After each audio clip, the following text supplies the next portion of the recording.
So let's talk a little bit about what happens with your career after this trial and how this trial impacts your career going forward. Right, right. So at this point, I'm working as a staff attorney with Neighborhood Legal Assistance. I did that defense of the SF State students who were arrested. I actually did the two cases, the Presidio or the mutiny case at Fort Lewis, back to back with 4 weeks of trial on the SF State case. I think it was one of the longest cases.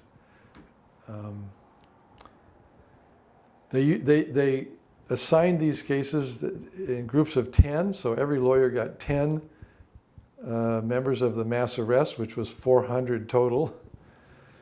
And by the time I went to trial, 6 of them had dropped out for one reason or another, probably pled guilty.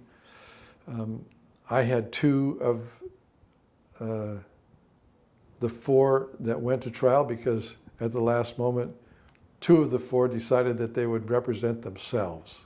It's another entire saga of legal peculiarities, but at any rate.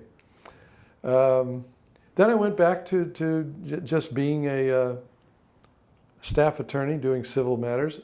Occasionally, I would pick up some military cases because this is particularly true of the SJA or the Defense Council at Treasure Island. There were some cases where he just felt that going up against the convening authority as a person in uniform was not advisable. Mm-hmm.